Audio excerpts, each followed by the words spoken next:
easy go.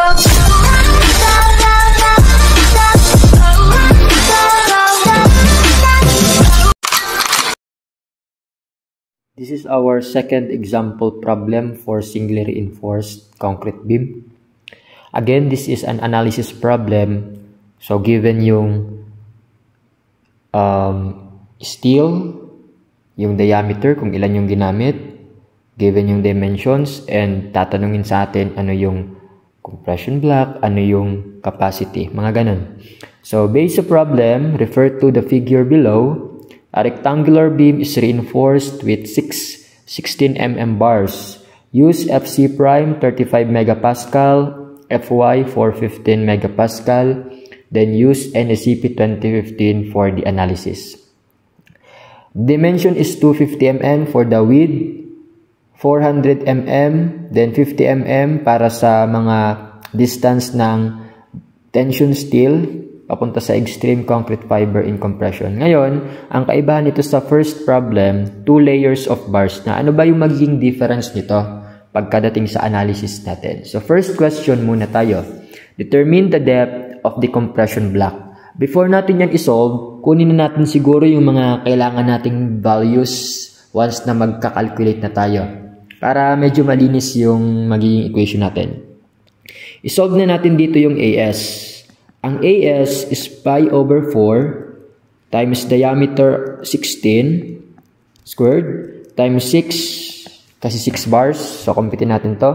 0.25 or pi over 4 times 16 squared times 6. So, this is 384 pi. Next, kung papansinin natin ng FC prime, 35. So, obviously, mamaya, pag nag-compute ako ng C para sa stress checking, magre-require ako ng hindi 0.85 na beta 1. So, kailangan natin computin. Kasi nag-greater than na 28 eh. So, computin na rin natin yung beta 1. Ang beta 1 dito is 0.85 minus 0.05 over 7 times FC prime minus 28. So, bali, 0.85 minus 0.05 over 7 times 35 minus 28. Therefore, the value of beta 1 is, calculate natin, 0.05 over 7 times 35 minus 28. The value of beta 1 is 0.80. Sakto. 0.80.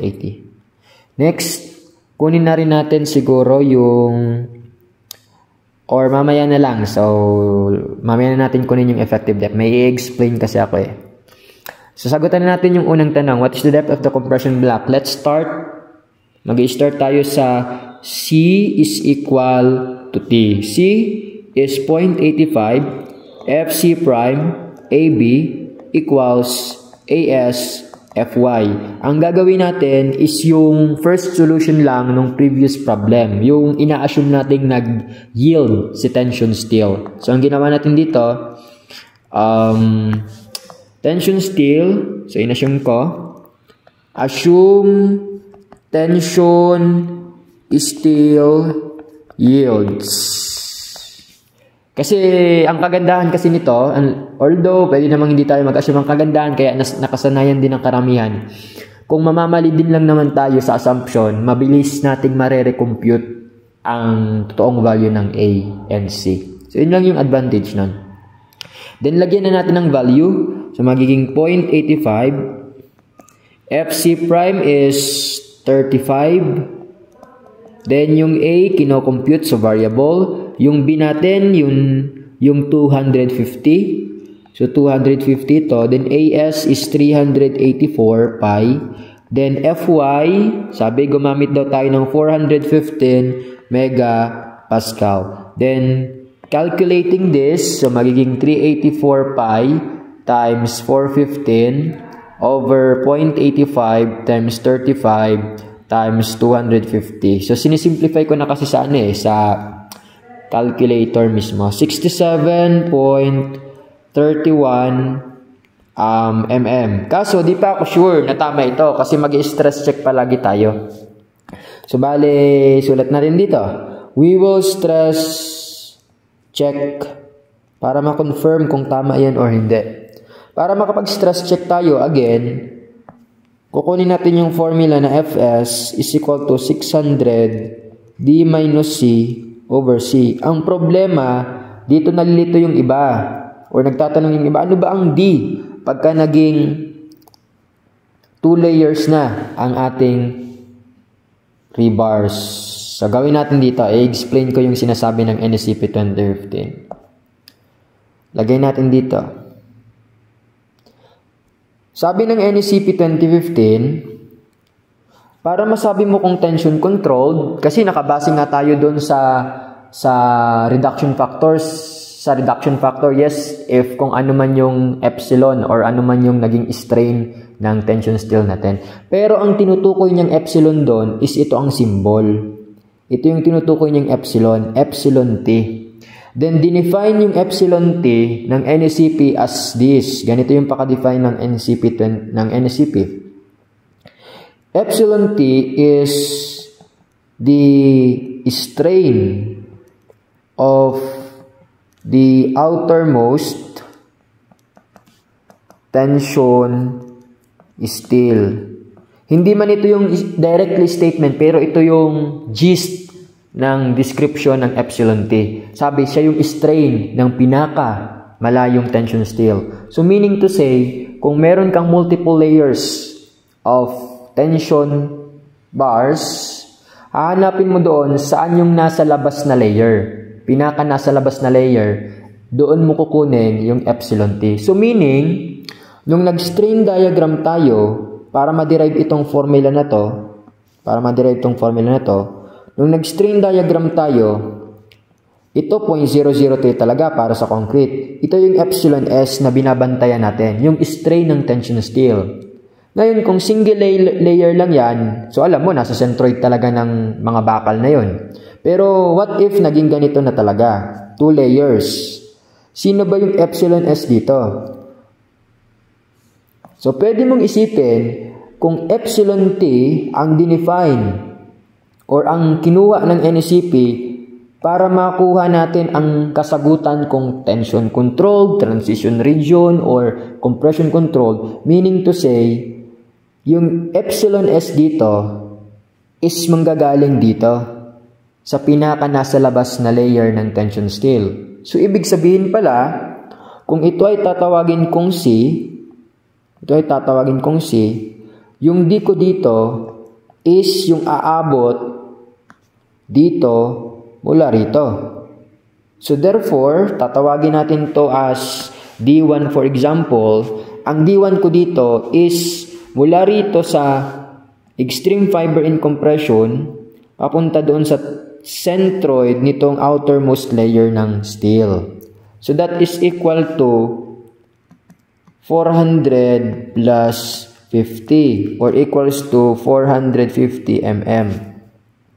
Okay lang. So, yun yung gagamitin natin na letter D para makapag-stress check tayo dito. So, sige, try na natin i-stress check.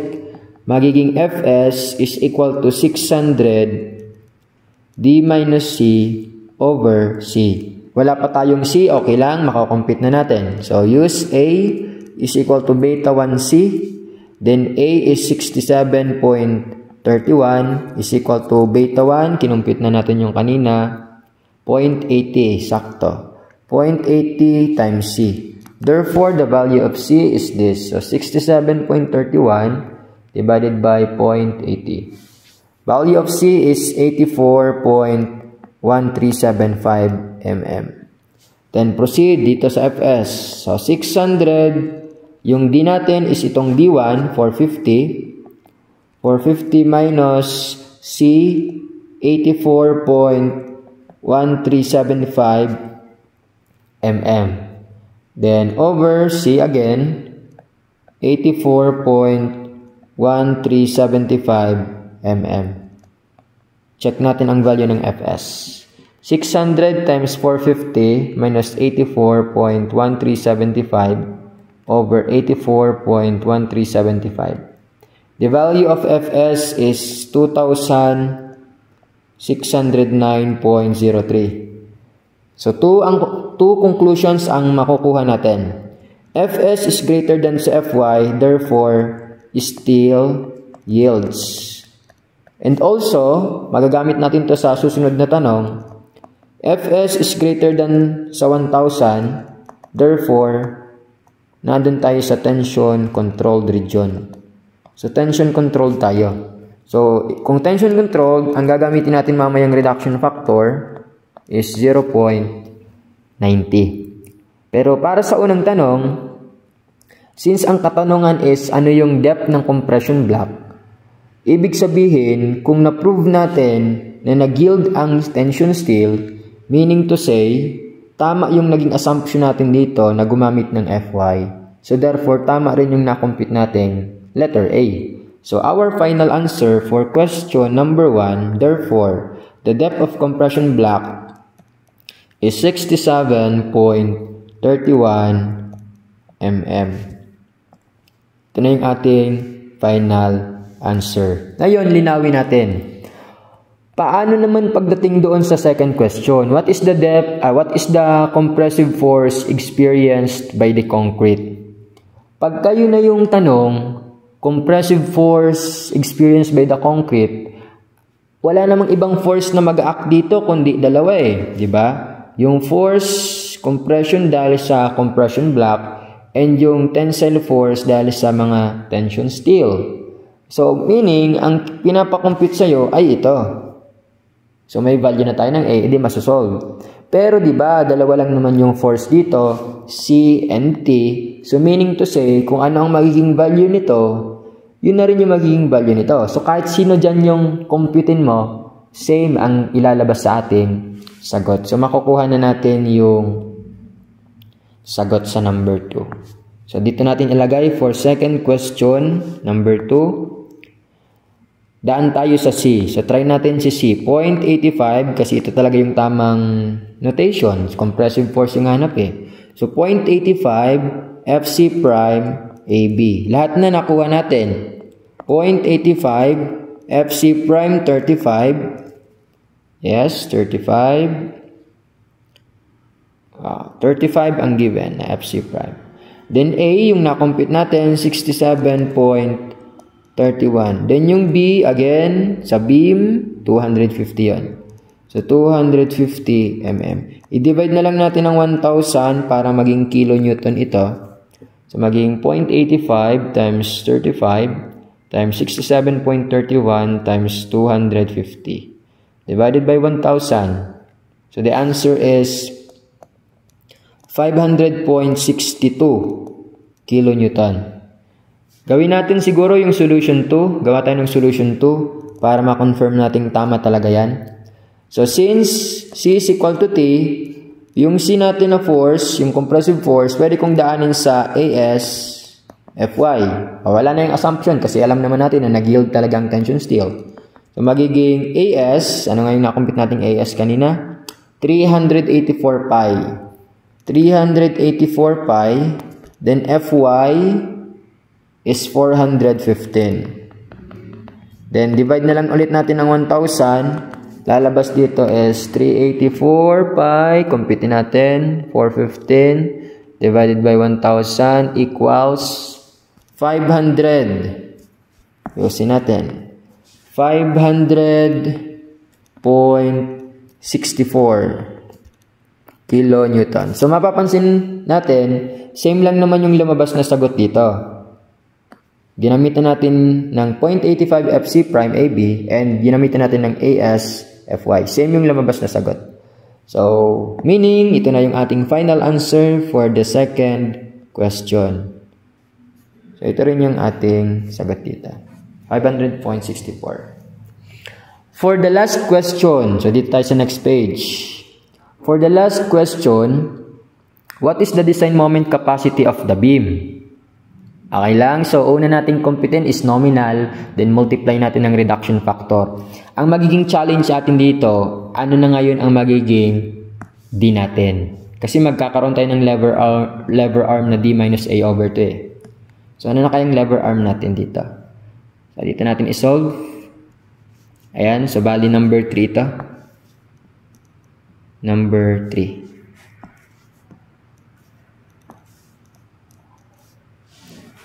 At tanggalin ko muna ito. Yan. So, may nabuo ditong compression block. Ayan, may nabuo ditong compression block. So, dito mag-a-act yung compression force.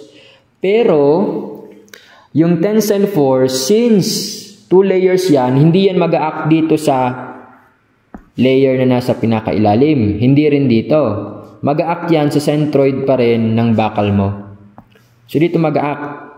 Tawagin natin centroid ng steel yan sa gitna. Ito yung T. Since symmetric naman yung arrangement ng mga bakal, yung mga steel, so obviously, itong point na to is nasa center nitong 50 mm na to. Okay lang? Ngayon, since mag-mn tayo, mn equals C or T times lever arm D minus A over 2. Ano ba yung D na gagamitin natin dito? Ang iniikot natin ay itong mga forces. So, titingin na ngayon ako sa location ng force. Kung saan talaga dadaan yung force. So, dadaan ang tensile force natin, hindi nga dito, hindi rin dito, kundi dito sa centroid. So, meaning to say, yung ikot na makikreate dito is nanggaling sa distance between these two couple forces. So, kaya ang gagamitin ko dyan na D ay hindi ito hanggang dito, hindi yan, kundi yung mula rito hanggang dito. So, yun yung magiging effective depth natin. So, computein natin yun muna, no? Ang magiging D natin, lagay ko dito. Yung magiging D natin. So, D is equal to 400 plus 50 over 2. So, magiging 425 mm. Then, lagyan natin ng value. So, mn is equal to yung na-compute natin kaninang force, gamitin natin yan. Siguro ko ito na lang, 500.62. So, 500.62 times, gawin na rin natin naka-meter itong mga distances. So, yung D natin is naka 425 mm. So, 0.425 meters. Minus, yung A natin kanina, 67.31. So, gagawin kong meter, 0.06731 over 2. So, hindi na tayo magde-divide pa dito ng 10 raised to 6. Automatic kilonewton meter na to. So, 500.62 times 0.425 minus 0.06731 over 2. Calculate natin. Ang magiging sagot ay 195.92. Nag-round up na ako. Nag-round up ako. Kilonewton meter. Or gawin ko kayang 3 decimal para medyo accurate yung final answer. 195.915 kilonewton meter. Since tension controlled tayo, para sa design moment capacity, VMN, ang reduction factor natin nga ay 0.9. Then, multiply 195.915 kilonewton. Therefore, final answer is 0.9 times 195.915 equals 176.32 kilonewton meter. This is our VMN. Yan na yung magiging final answer natin for the last question.